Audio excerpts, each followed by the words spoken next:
we had to talk about GNX, way. Yeah. We have to talk about GNX, right? So yeah, Friday, as in November the 22nd, we just there mind my own business, just going about life and whatnot. And then I just see, Kendrick drop a video, a teaser, trailer, if you will, for this album. I say, what? Okay, what? Okay, let me see it for myself, right? I tag you, I tag a whole bunch of people on it, right? And then I just there thinking, as I was tagging people, the album is coming out. Okay. I didn't think Right. that they would have dropped on the same fucking day. And yet it did, right? So, boy, alright, so right after like listening to the album and thinking about it, and I'll share my thoughts on it very soon, right? I was just on this like a little mini binge, right, on YouTube, just watching people react to not just react to the album, but react to the fact that Kendrick dropped the album. He dropped the album You know, now, right? that's Dog. the sentence of the year. Kendrick drop, right? Yeah, Kendrick dropped. Dog, Big Quint come out of the woodworks thread. Just out of the Yeah. blue and react to this thread. I watch it like us. Like, of course you had to come out to talk about this thread, right? But yeah, before we jump into the album, right? But yeah, Ricardo, how did you feel though, with this album drop, this surprise album drop out of nowhere? No, yeah, that was like kind of shocking because like, wait, that whole album, what the fuck? I would. 'Cause it's like, what? Alright. And then it's what he released on the album too, because he released that song, what do you call it, by the Squabble Up. That was Squabble Up, that was yeah. the song that opened the Not Like Open Us up, video. right. So like, Yeah. alright, what? Yeah. See, this is like we got a free album. I just listened to it. I just run through it quick. I'll play some game. I just listened to it, and then a couple of tracks stick out to me. But yeah, I was just again shocking. Yeah, it was, right? And the subject of Squabble Up, literally a couple hours ago before we met, we met up here. Yeah, he dropped the video for Squabble Up, and it's dope, right? Yeah. And what's so funny about it, right? And I'll bring this up, right? This is slight spoiler. This is just a theory I have, right? He references something, right? He references an album and an artist, right? The artist who create the album. And what's so funny is that I was thinking about the reference prior to that video coming out, right? So it's so funny. It's almost like if you read my mind and say, okay, in case people didn't get, let me put it in this video, right? But I'll get to that in a bit, right? So yeah, so I actually did not listen to the album on the day it dropped, right? I tell myself, let me just finish up, I had to finish up, and then when I had time, I'll sit down with it, right? Because I didn't want to just jump in blind and just listen to it and go nuts and call it AOTY all of a sudden, right? I wanted to take my time with it, right? And so I took time yesterday, I gave it 4 listens, and I pretty much have an opinion on it at the moment, right? So, and also, shout out to Facebook and basically shout out to Hip Hop DX and Complex for basically spoiling the album. Like literally, as the album dropped, they start talking about the first track, whacked out murals, and talk about, Hoss, you hear what you say about Lil Wayne, Dread? You hear what you say? Yeah. Hoss, you hear what you say about Drake? Hoss, you hear what you say? I'm like, dog, stop spoiling the album. And then they mentioned Black Hippie. I'm like, stop spoiling the album, please. I will listen to it, right? But yeah, the track that people were going nuts off of, right, was that first track, Whacked Out Murals, right? I mean, for one thing, I love that menacing beat, especially that squeal that comes in between. That it sounds very like it sounds like I forgot the name of the song, but Vince Staples used it in a song of his way back when, right? But it has that kind of vibe, that sort of like that aggressiveness, right? And I just love how menacing Kendrick was on that track, right? It would just be him basically coming and saying, look, I'm not fucking around here, Dread. I have a lot of shit I have to say. You all know I have a lot of shit I have to say. Yes, I'm gonna address Drake. Yes, I'm gonna address Lil Wayne. I'm gonna do all that, and I did that on this one track here, right? So yeah, in the first verse and all, he just basically talk about how everybody got in for him and whatnot. He's like, look, I don't care, no, I don't care, right? But as he says related to the title. Yeah, somebody whacked out my mural, like somebody trying to tarnish my name, and I'm not gonna stand for that. I'm going to say something about it, right? But yeah, somebody actually defaced a mural of his. It's like, okay, I did not know that actually, right? But yeah. So the line that the kind folks at Complex spoil and everybody went nuts, like, oh my god, was where he says, used to bump the Carter tree, I held my rolly chain proud. Irony, I think my hard work let Lil Wayne down. What I find so funny about that, right? Because if you are a Kendrick fan, like a diehard fan, right? And talk about his K Dot era, right? Where he was now in the mixtape route, right? He had an album which used, I think, a majority of the beats from the Carter Trick. I remember that was the album of 2008, and we had that on a pedestal. We worshipped it and all that kind of stuff. But yeah, dude was rapping over a majority of the beats. Like a Millie and La La La and all that kind of stuff. He was rapping over that, right? But what was interesting is that he was using Lil Wayne's flow. I'm not saying he was biting them, right? But you could see the Wayne influence in his cadences and his bars and whatnot back then when he dropped that mixtape. I forgot the name of the mixtape right now, but I listened to it. It's like, yeah, you real influence, like Wayne real influence. You were influenced by Wayne to do that. Oh, I see what you did that, right? So I like how things come full circle where he referenced the Carter tree, right? But now more or less saying, oh, so because I get this, I get through with the whole Super Bowl thing.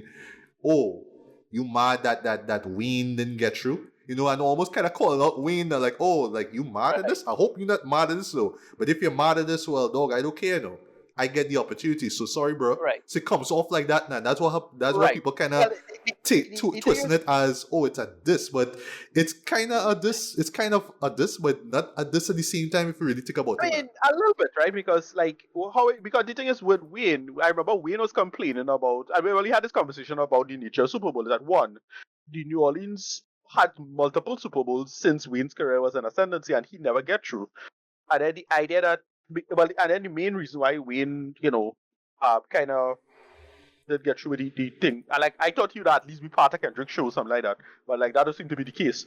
But Wayne, shockingly don't really have great performances in the last 5 years or so. He has been really falling off for a lot of people, at least the live material now. I think his WrestleMania was terrible for most people and these kind of things. Yeah. So you can understand why the powers that be, and the powers that be probably includes Jay-Z. I was never really super clear on that. Just kind of looking at that and saying, well, yeah, I know New Orleans is your hometown and everything, but Kendrick right now really putting in the work now. That's true, yeah. He's not really doing that. So in the end of the day, and again, I understand, but again, if New Orleans if New Orleans could have pulled it up in the thing, why is that New Orleans had multiple Super Bowls and you still didn't get through with that? So why did that happen? I get it, from a hip hop standpoint, but look, I can't be mad at Kendrick for this. And then, Wayne now, so I can see why Wayne now, just kind of, it come across like Saul Gibson, Wayne partners. I understand Kendrick responded to that. Yeah. Right? And I actually like Wayne response where it's like, look, why they coming at me for it? But basically what he's saying is look, I don't want to say nothing there, but don't wake a sleeping giant. You don't want me to bring destruction. That's it. Let me sleep. That's how he put it. Wayne claiming, right? Wayne want to bring smoke. Maybe we could find out. I mean, I don't know. We will find out. But I don't think that'll happen, to be honest. But as I said, I think we call him Doughboy. Doughboy make that point about how you kind of want to see that, right? A little bit. I kind of want to see it too, right? I don't see. The thing is, I understand why Kendrick responded because very few people congratulate him. Nas directly congratulate him, and Kendrick, they make the analogy of Kendrick to J. Cole in terms of your quote unquote heroes and how to respond to these things. So I can see why people see it as a diss, but not really. I can have other things as bigger disses, especially with Drake. I can have a couple of bigger disses with him there. I then have one involving I don't know if it's which comedian it is, but I think it's Andrew Schultz he referencing about insulting black women and these kind of things. A white comedian that he mentions. That was that's the last verse. Right.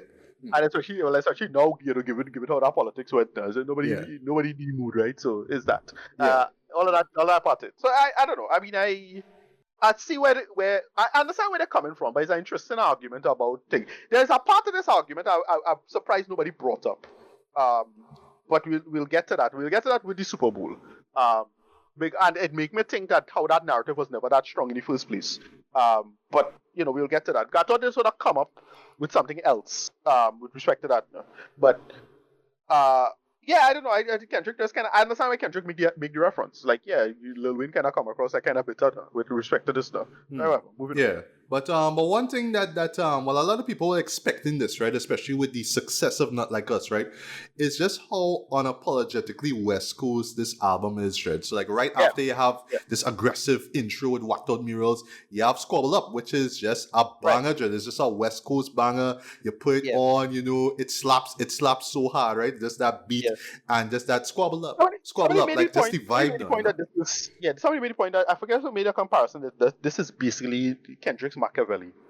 Like his equivalent of what Machiavelli is. I think it's have the same amount of tracks and have the same tone and approach to the music and the messaging and that kind of stuff. You know? Like it's a almost direct one-to-one comparison. Somebody was pointing out. Right. Like, all right, see. I forget the girl. It's a woman on Blue Sky actually that I was following about that. Okay. No, it's a good thing to bring up Tupac, because that leads to the theory that I'll bring up later, right? So you know, I like, but just one thing though, I just love how just the sequencing of this, right? You know, I just love the flow of it all, like how it just starts off aggressive, then it gets sort of bouncy with the Squabble Up thing, and then it just sort of smooths out with Luther, which is one of two cuts, you know, involving Wiggle Scissor, right? And I would say just as a duet, basically, Luther actually works though. I love the Luther Vandross sample that works.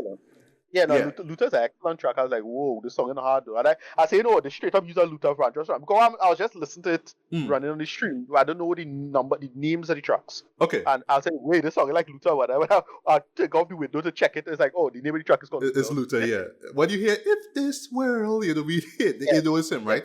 But I was just loving just that back and forth between Kendrick and SZA, right? Because they basically singing throughout this, right? But yeah, basically what we get is just a nice duet, right? But it kind of sets up something that Kendrick explores, right? You know, this whole idea of, you know, if I had the ability to change the world, you know, if I can make it for the better, how would that play out? And, you know, SZA's like the supportive partner who would help him out through the ups and downs, right? So that leads into one of my favorite songs here, you know, Man of the Garden, right? And I'll get to the whole theory part right now, right? The moment I heard that beat and the way how he flowed in that, especially with the I deserve it all, right? And how he says it, right? It's basically his one mic. That's what it is. If you listen to the beat, it has that same. Well, it sounds a lot like one mic. It sounds a lot like it, right? But it's escalate just like one mic. So like Nas was whispering and then But that sounds like a lot like one mic. I was thinking of that. Well, that's great, right? And then what Kendrick does, right? He's basically kind of soft spoken in the first two verses, but near the end, third verse, that's when he elevates that. That's when he does the Nas stuff and he gets really wild, right? But I love that at the very end of that track, right, where of that line where he says, "Tell me why you think you deserve the greatest of all time, motherfucker," right? You know, a lot of people were thinking about it like, oh, that's a shot at Drake, right? But it's one of those things where you could see it as that, but it's really him looking in the mirror and tell himself like, I didn't think it was that. I think it was him. It was boy referencing himself. And because I forget which track it was where he said he strangled a goat.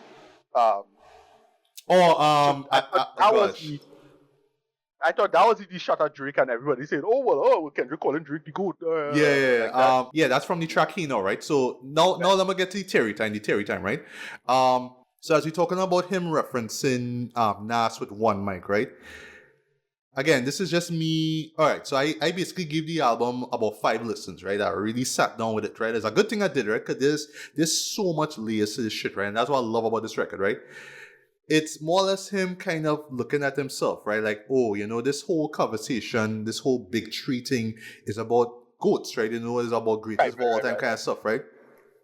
So what Kendrick is doing is kind of drawing from people, from rappers who consider themselves goats, right? Who we all acknowledge as goats as well, right?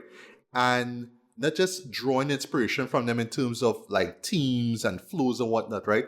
But just kind of watching them like, you know, they in their own way kind of went through the same thing like I did, right? So like Nas, he went through his drama with Jay-Z, right? And he kind of came out, you know, great, you know what I mean, a much better person basically, right? But why I feel Kendrick's doing this now is like, Yeah, look, Kendrick and Drake, well, like me, yeah, myself and Drake, we did Poetic Justice on that one track of, that one track of A Good Kid, Mad City, and we thinking, yeah, we cool, right? But then, this thing blew out of proportion, the whole Big Right. Tree thing, and now we rivals. So at the moment, at the time I was talking here, we don't know how their rivalry is going to end. Are they going to be friends later on in life, like how Jay-Z and Nas is? We don't know, right? But popping on that for a bit, right? So then up next you have Hey Now, right? So one thing that catch me, and by the way, I fucks with that beat so hard, right? Yeah. Especially the beats for that. Yeah. But just the way how he raps in that first verse, right? That hey now, say now, you know what I mean? Like that's how he says it, right? Again, this is me theorizing here, right? I was picking up on some Ice-T vibes on this thread. Right. That is Okay. exactly Yeah, okay. like when understand what you're saying. back I in those hear when that, yeah. Ice-T used to like rap in this real gruff, low register, Yeah. aggressive style.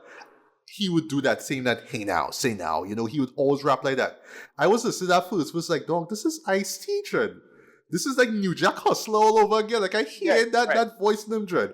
And now I find so funny in the Squabble video where he references Power, right? Which is the iconic image with, it's basically the chick with the tongue, with the white tongue, with the gun. That you see, but you see her from behind. That is a shot from that Ice-T album cover. That's what it is, right? Yeah, I was like, hey, I was thinking Ice-T while I was listening to Hey Now, you know what I mean? But yeah, I don't think it's coincidence at all. I feel like he is referencing Ice-T in this, right? But I know Ice-T had his beefs in the past and whatnot, right? With a number of artists actually, right? But yeah, he's in a great place right now, right? And one thing I also love about this record too is how Kendrick actually put us on to like some new artists, right? So in this track here, we hear Dodie Six. First time I hearing about this guy. Right. Some new people show up as well too. And boy, again, I just listened to the record. There's a track that comes up next that justify why you have these newbies, these newcomers basically on this album as well too, right? But I'll get to that in a bit, right? So then we have Reincarnated, right? Which is a track that I know a lot of people, that it catch me by surprise too, right? But a lot of people love it as well. I love it as well too, right? But yes, this is my personal favorite track. Okay, all right. But yeah, this is where he is channeling Tupac, especially that whole reincarnated, because when it comes to Tupac, he's always basically the made nigga sample. Right, exactly. With the pianos in the background, right? In the background.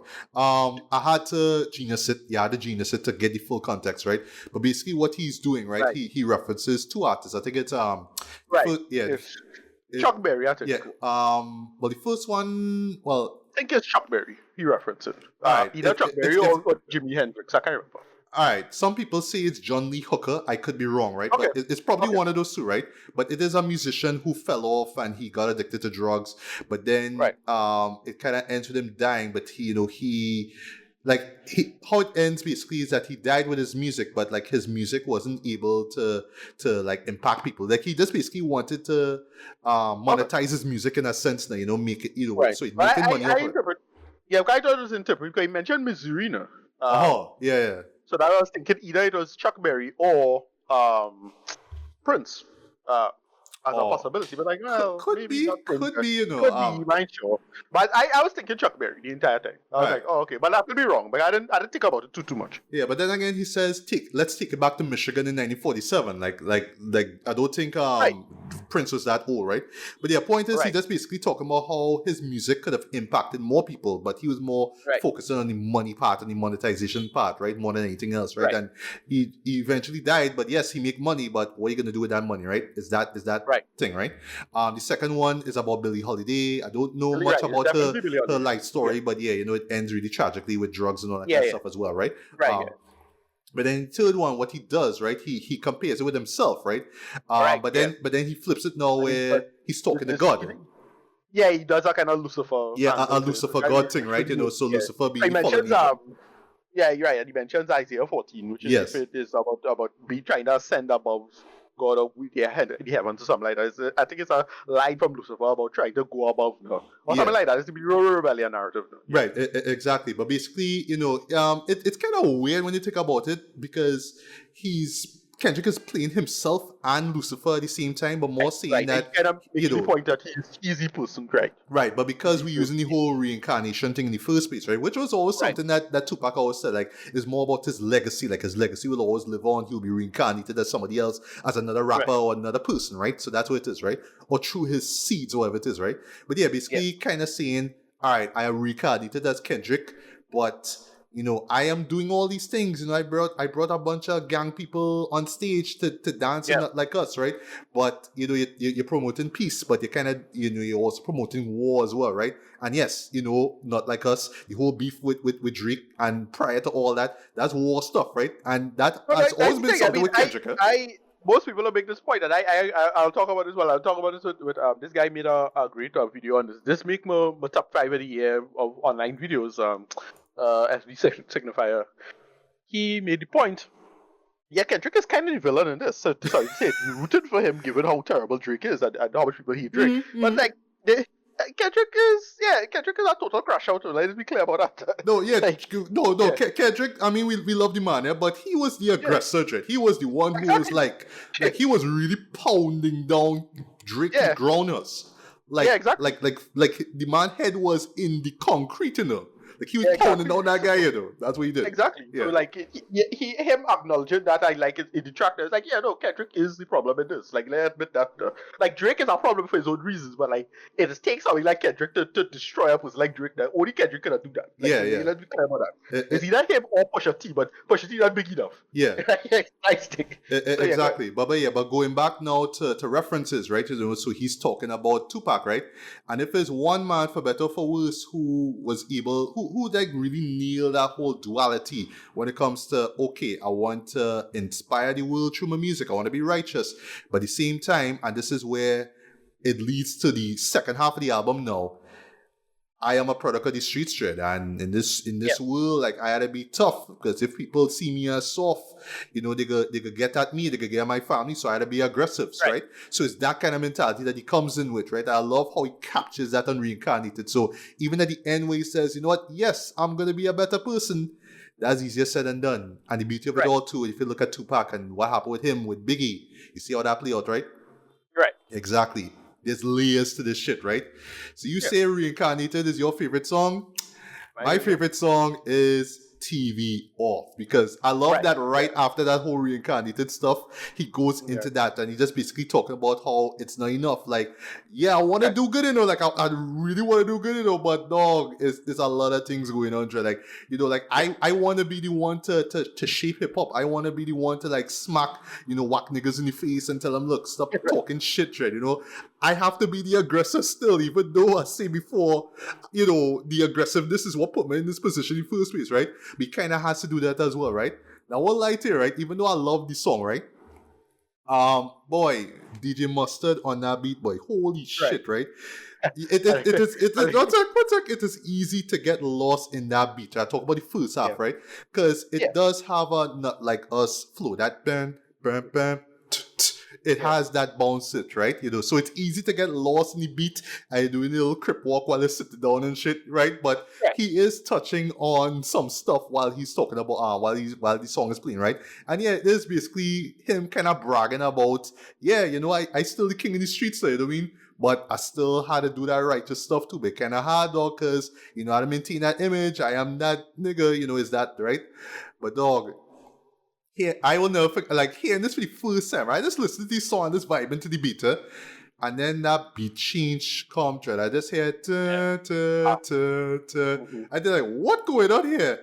And I just hear, Mustard! And I went fucking nuts.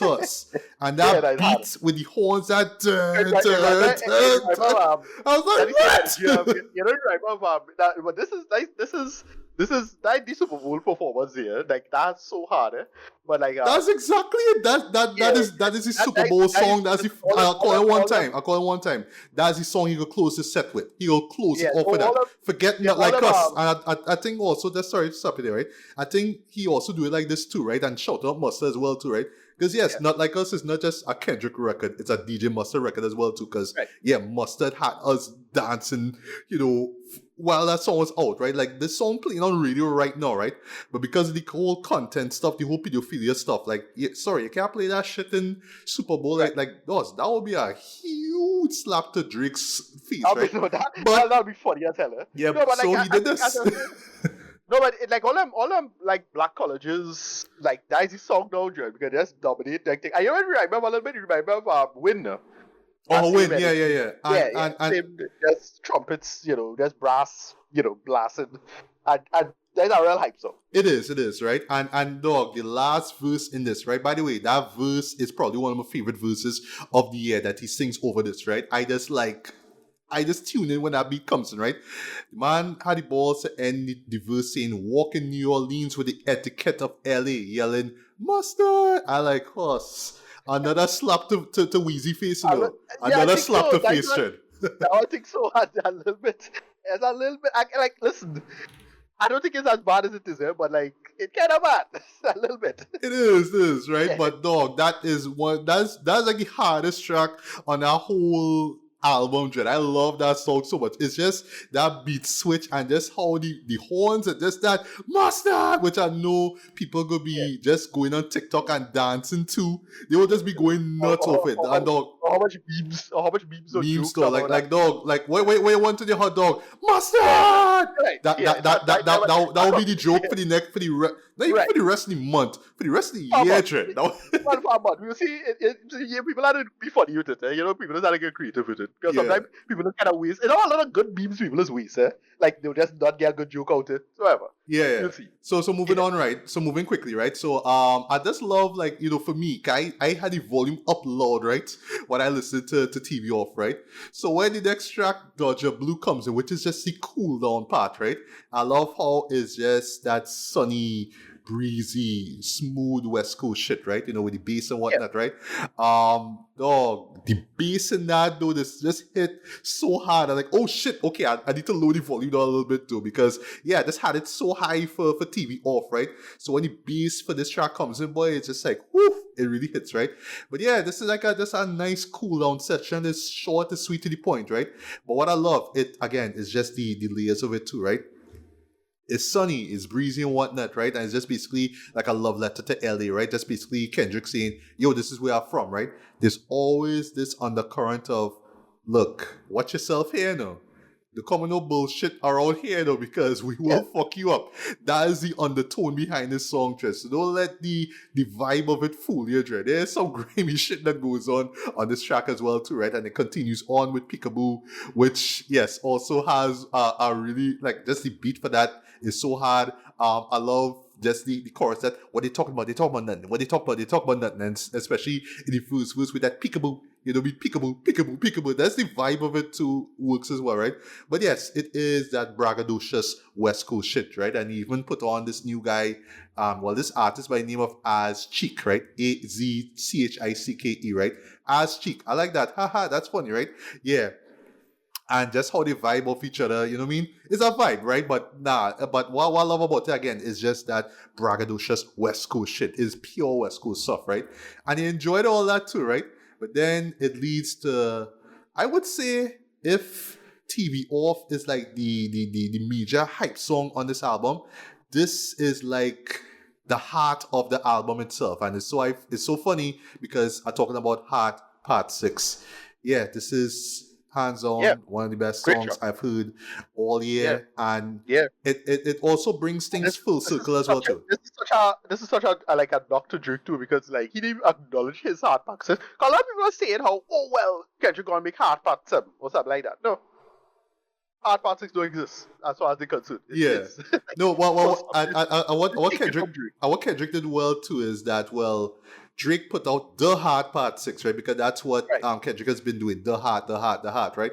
Kendrick say, all right, cool. You have that? Okay, I have Heart Part 6, But more people Right. remember this shit compared to whatever Exactly. Hard And Part it's, 6 it's, is. it's just another knock at Drake, especially with the Tupac, going back to the Tupac track as well, right? He does a real homage to Tupac, whilst Drake does his crappy AI stuff, which Yes. some people still like, but like it don't hold up particularly well, especially the whole AI thing. Now, like I guess a joke, and I still think it's a funny enough diss in its own right, but yeah, nah. Like people just not feeling that shit at all, right? Like the mere fact that the Tupac family come after him and everything is like, that's not the best look. Yeah, boy. Dog, Yeah. one of the cringiest moments of that song is the AI snooper, especially with the comment, yeah, nephew. I like, Yeah. ugh, Yeah. no. But moving on, right? But yeah, Right. Hearts Part 6 is brilliant, though, because, yeah, he's touching on his early days with Black Hippie, right? See, it's Right. J-Rock, it's Absol, Right. it's Schoolboy Q, right? Yeah. It was the group that I knew about since the 2010s, the early 2010s, and, when each artist was putting out their own work, right? But what I love, though, especially with Kendrick, is how self-aware he is. He's talking about when he was young, and they were all in the come up. They were all like trying to get their Right. way, trying to make their way into the rap business, right? But Kendrick admits that he felt stagnant. He felt like, I could be doing more. I should be doing more. And you can't blame him. I mean, look at how his first few records impact so much people, right? Whether it's Section 80, Good Kid, Mad City, or in particular, The Pimp a Butterfly, right? That one in particular, right? How those albums really impact people, right? But yeah, and this was one thing that a lot of people was talking about. Even I myself was wondering, well, look, if Mr. Morale and the Big Steppers was your final TDE record, how come you didn't bring Black EP in there? But it's one of those things that people could kind of knock on him for, but it's like, look, I make my decision. I want to do things my own way, and I have respect for him for that, right? But yeah, I love it that at the end of the day, he admits that, I just want to branch out. I just want to be my own man, be independent, and really be a businessman and an artist at the same time. So if it means leaving my boys behind, then so be it, right? So I like that he admits that, right? And, you could feel the regret there too, but it's more like acknowledging, look, we had great times, and, we still boys, we still cool. It's just Right. that I need to follow my own path, right? And it works. But just that SWV flow, boy, whoo, Yes. that's Great that song. sample, and then when it comes about the Yes. hook, god damn, Yeah. it just sets up this perfect vibe, though, just of reminiscence and regret, though. Like, I absolutely love this track, right? I don't really see it. Like I get it, but like he don't really leave them behind. I mean, he was on J-Rock album, do okay. But that was back in what, 2016, 2017 it was? No, think about it. It was a hot minute, right? Yeah. Right, but when but when he leave TDE, like when and even on this record, the only person he bring from TDE is SZA. That's the only person, right? So it's like that. Oh yeah, I mean she blew up, and right, she blew up, yeah, because she's punk one of the more talented members. I don't like I mean, I'm not speaking for him. It's like whatever, it's his emotions. Like, but to me, I didn't see it as like this big, like, oh, he leave them out and the wind swinging somewhere. Like, Schoolboy Q, I like him, but I don't love him. Like, I understand why he don't agree. Like, it's fine. It's me. Yeah, like, it's you. I mean, to each his own. To each his own, right? You don't have to love Absol or Schoolboy Q. You don't have to love the new records, even though Blue Lips from Schoolboy Q is one of my favorites for the year. Haven't gotten to Absol's Soul Burgers yet, and J Rock is like we still waiting for that J Rock follow up though, but exactly. So that's what. It is what it is. It is what it is, right? Yeah. So that this is what. Look, I still think Osam is one of my favorite tracks, like, still ever. Of course. Out of sight, out of mind, right? Exactly. Yeah. This is fine. Right. Yeah. But then that one makes the penultimate track, GNX, the title track, even more interesting, right? And by the way, I just love the skippy beat of this, that do-do-doot, do-doot. That's how the beat sort of skips there, I love that, right? But if you really listen to the song carefully, you notice that this is not a Kendrick track. He just does the hook, and he just probably pops up ever so often to drop a line or two, right? But this is where he puts on these new cats, right? It's Peso, it's Hitter J3, and it's Young Tread. They are the ones who are dominating this song, right? So he's from what I could tell, they are basically people from around his way, like he grew up with. He just put them on this track, right? But the irony of this track now is that when you really think about it, this could have been the Black Hippie track. This could have been the track where you hear him you hear Kendrick alongside Schoolboy Q and Absol and J-Rock, right? But here I'll frame it is more like I don't want y'all to think that, I abandon my people. Like, I get rich and then abandon everybody. So the man had to go way, way, way back, go into the black book and find the old peeps and say, look, I have a new album because, I have my own label now. I want to bring you on board. I'm not saying that all they're going to be the new black hippie, but they're saying I want y'all to come in on board. So people don't listen to Hard Part 6 and think, oh, you just abandon your friends just so. It's not like that, right? So that's why I feel GNX exists the way it is and why it shows up right after Hard Part 6, right? But yeah, I think this song is a bop. I think that, those three cats brought the A game to this though, and just the vibe of it though, I absolutely love, right? But then going back to, just one of the main themes of the album is just that West Coast aggression, right? Is that whole, braggadocious style. That's what everybody brings to the table here, right? So then that leads now to the final track, which is Gloria, right? And here's where, McGill's sister come back to do the hook as well too, right? And also, she does an interlude though. I hear the interlude for the first time, like, wait, who's this woman who cussing out Kendrick? And I realized, oh shit, that's SZA cussing she out, cussing about. So what this track basically is doing, right? And I love how it builds up to the very end and you realize who he's talking about, right? So this is basically his version of I Used to Love Her, right? But instead of talking about hip hop, he's talking about his pen. So he describes it as his girlfriend or his bitch, right? But then it also does double duty as well too, right? Because it's not just a reference to I Used to Love Her, but also Notorious B.I.G.'s Me and My Bitch. It plays out like a little story in a sense too, right? I also thought it was a little bit of Tupac as well. Uh-huh. That because me and my girlfriend. Oh, Me and My Girlfriend. Yes, right. That's a great point. Right. Yeah. So again, he's referencing goats. A lot of Tupac. Yeah. Right. But in particular with Common and how he just creates a story, just the metaphor of his pen as this woman that, Kendrick fell in love with and, she was a ride or die all through the years.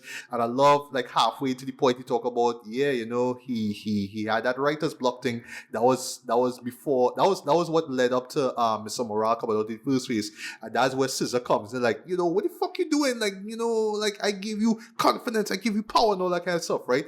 And that's when he comes back with it, right? But what I love about this track here too, it goes back to what he's been addressing throughout this whole album where, basically my words could inspire people, but it could also start war, right? So it's like, it's him kind of being conscientious here at this point. It's just like, it's all for my words that this beef start in the first place and continue on and reach the level where it reached, right? With not like us being friggin' Grammy nominated, right? And this track being Grammy nominated, right? But with this pen, I could create, but I could destroy as well, right? So I love how he just, how he addresses that at the end of the album, right? And it just ends the album off brilliantly, in my opinion, right? Just a couple things before I get to my final thoughts, right? So if you notice, right, there are these like intros, right, where you will hear like a Spanish guitar or like a guitar in general, right? And you will, or Spanish guitar, if you will, right? And you will hear this vocalist. I had to look it up. Her name is Dara Barrera, right? This singer, and she was just singing like a couple of lines in Spanish or whatever it is, right? But if you notice, 4 songs, or just there's a few songs that have that sort of Mexican mariachi inspired kind of intro, right? So that would be Whacked Out Murals, that would be Reincarnated, that would be Hard Part 6 and Gloria, right? So those, I felt like this is Kendrick basically saying these 4 songs are the connective tissue behind everything that you hear here, right? These are the songs that really kind of set up what this album is about, right? So I'll get to my final thoughts here, right? So I could be wrong about saying this too. This is another theory, but I think even the title of the album is no mere coincidence, right? And so GNX, right? It's not just a reference to that car, right? But also, I think it's the same year. I think it's the same year Kendrick was born, right? Is it though? I could be wrong. All right, I'll look it up. Right? But the reference is that he's the experiment. Oh, okay. I got it. Yeah, but how I saw it was GNX, genius. Okay. That's how I saw it. It's genius. Okay, no problem. Yeah, okay. And it's just basically him at the end of the day, just to get to my final thoughts, just kind of looking at himself in this mirror and just saying, like this him kind of dissecting his own self, right? It's really this analysis into who he is, right? So I'll put it like this, right? As I wrap things up, right? And this is just a slight spoiler of what to expect in my best of list as far as albums of the year go, right? If Lupe Fiasco's Samurai was about the art behind the craft of hip hop, and if the Auditorium Volume 1 was about the celebration of hip hop, GNX is about the mentality behind it. Right. That's what it's about. It is about how somebody like him, with his early beginnings and what he was able to achieve, right? And the classic albums he have on his belt, right? And the praise and acclaim that he have, the level he reached at, right? And yet still have to deal with bullshit, still have to deal with beef, still have to deal with people wanting to take shots at him. And then him now with his ego just inflating now, like, oh, you want to take shots at me now? I had to come back at you. And always playing on the whole competitive nature of hip hop, right? But that's it. That's what it all boiled down to. And I felt, to me, this is what this album brilliantly explores, though, just the mindset behind it. Because, yeah, what I picked up from this, though, is that, yeah, if you want to be a rap artist, Red, you had to be ready for these slings and arrows, Red. You had to be ready to take shots, and you had to give shots back, Red. It's not an easy thing to do at all, right? So, yes, there's a lot of aggression in this, right? So whether it's whacked out murals, or TV off, for example, but there's a lot of like posturing, there's a lot of braggadocious stuff, right? So whether it's squabble up or, hey now, or stuff like that, right?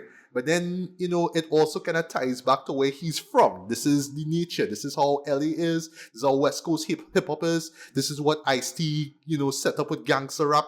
This is what, Tupac pretty much like evolved in the 90s with his brand of West Coast hip-hop. It's all that stuff, right? But it also going back to East Coast as well. And that that feud, that West Coast, East Coast feud as well, right?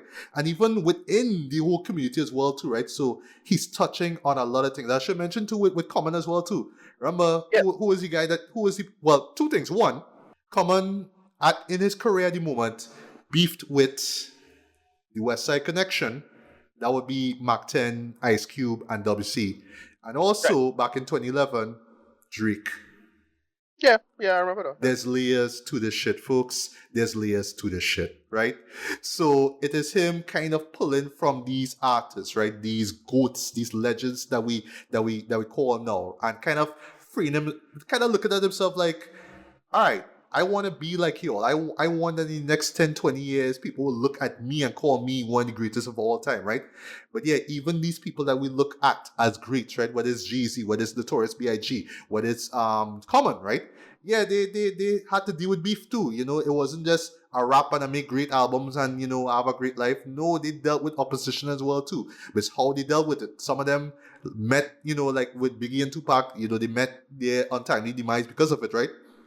But others became better people all over it, right? Whether it's Jeezy or Nas or Ice-T or Common, right? So it's like that, right? And where Kendrick is in his life is just like, yeah, where will I be, right? Like, I want to change the world, as he says in Luther, for the better. I want to be able to change lives, as he said in Reincarnated, right? But the nature of hip hop itself, right? I love that, with the whole that track they put out just the other day, with the party, what it is, why party died or. Just let the party die. Yeah, watch the party die or let the party die, whatever it is, right? Yeah. Mm-hmm. Yeah, with the nature of the industry being what it is like, I don't think I could pull this off now, but I had to survive, And if it come down to me bringing a man down to, lowered, this cutting a man down to size, like a giant as a giant in quotes, right? As Drake, this is what I had to do. If I had to secure my legacy for years to come, if this is what I had to do, so be it, right?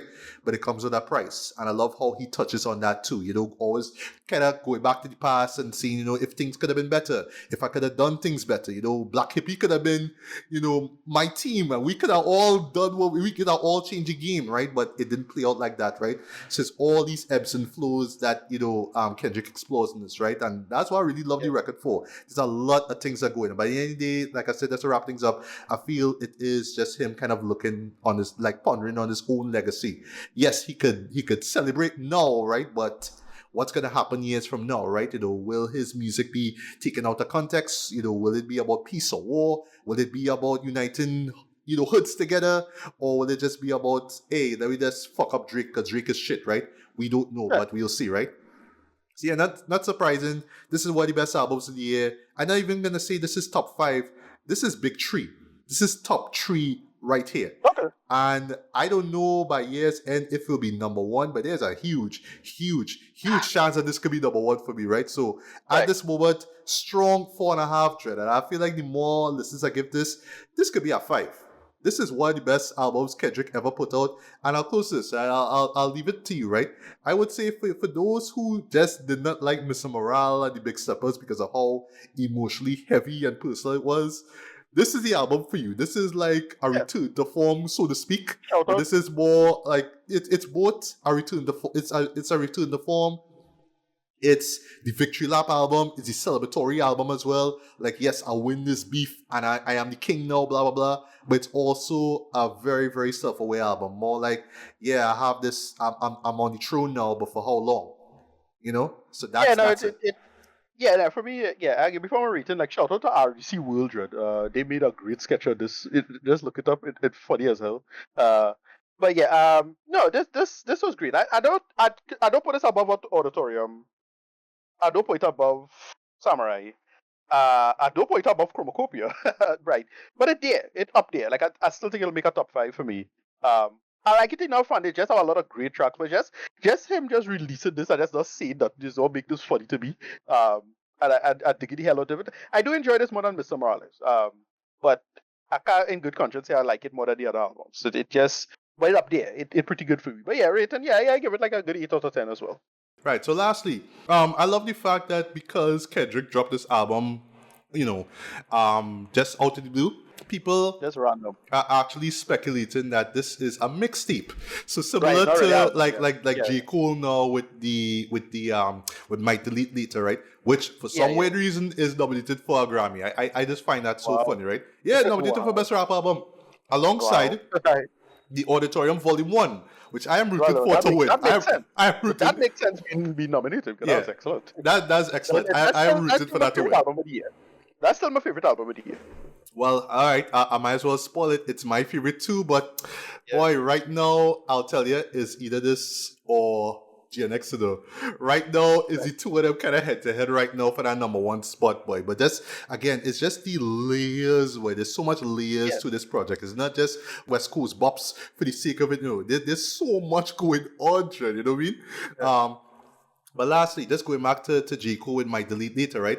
So I have a feeling that the fall off gonna come out by year's end. I strongly believe that J. Cole will drop this album by year's end. I'll tell you why, right? Because, unbeknownst to some people, he has been re-releasing his earlier albums. Right. As in his earlier mixtapes, right? He put out 2 just the other day, right? Just re-released them. I feel like it's just to remind people, look, this is my come up. I gotta give you my album from 2006, and I just keep going. And then when you least expect it, boom, Fallout. And if that is the case, then I would love to see if it lives up to the hype though, because I mean Might Delete Later was a great warm up to it. I mean, even though he took out that Kendrick diss track, which I felt he could have kept, but I understand why he removed it. I mean, it's still in my micro SD card on my phone and it's staying there for the rest of my life. But the point is, my takeaway from it is that the Fallout is coming out, right? But if a man like Kendrick could put out GNX this year, just out of the blue, behind people back, I have a feeling that that J. Cole is not far behind. I think that he will drop something. And also on a side note, even SZA all promising that she will drop the album by year's end as well too. So we have some great music to look forward to. But as before we move on, so Ricardo, you think we're gonna get that J. Cole album by year's end because of But are you looking forward to it? You think? Yeah, kind of. I mean, if we get more, more work with Cameron, I can live with it. Dude, if we get last thing, if we get Dipset to show up alongside J. Cole, if we could have a track with J. Cole and Dipset, I like classic Dipset track. Because I absolutely love, like, Ready 24 is still one of my favorite things of the year by far. Oh yeah, yeah. Because that shit homage to the original I'm Ready, dread. Like, word, dread. That Heatbreakers track, you can't go wrong with that, dread. Yeah. And we got solid Cameron verse out it one time. It's like, yeah, every rest of the episode could come true. You know? Yeah, you win there. It's easy to win, buddy. Nice. Easy lane for that.